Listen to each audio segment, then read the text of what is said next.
চলুন আজ আমরা ঘুরে আসি মুম্বাইয়ের অন্যতম দর্শনীয় স্থান, ধর্মীয় স্থানও বটে, ইসকন মন্দির থেকে। জুহু বিচ থেকে খুব কাছেই হরেকৃষ্ণ ল্যান্ডে। মন্দিরটি 4 একর জমির ওপর মার্বেল পাথরে তৈরি। অধিষ্ঠাত্রী দেবতা হলেন শ্রী শ্রী গৌরনিতাই, শ্রী শ্রী রাধা রাসবিহারী এবং শ্রী শ্রী সীতা রাম লক্ষ্মণ হনুমান। মন্দিরের প্রতিষ্ঠাতা শ্রীল প্রভুপাদের একটি মূর্তিও এখানে আছে। 1978 সালে নির্মিত এই কমপ্লেক্সে একটি প্রশস্ত মার্বেল মন্দির, একটি অডিটোরিয়াম, একটি বিশাল রেস্তোরাঁ এবং একটি একজোড়া টাওয়ারযুক্ত 7তলা গেস্ট হাউস রয়েছে। মন্দিরে প্রবেশ করেই জুতো রাখার জন্য নির্ধারিত স্থানে জুতো রেখে হাত পা ধুয়ে আপনাকে মূল মন্দিরে প্রবেশ করতে হবে। আপনি যদি পুজো দিতে চান তাহলে সেই ব্যবস্থাও আছে। মূল মন্দিরের প্রবেশদ্বারেই পুজোর সামগ্রী কিনে নিতে পারবেন। এবার চলুন ভেতরে যাই।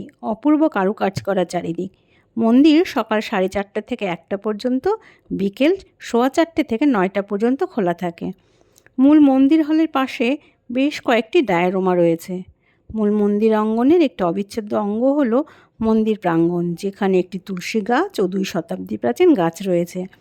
ভক্তরা বসে ফুল তুলসী দিয়ে মালা তৈরি করেন। সেই মালা ঠাকুরের চরণে নিবেদন করা হয়।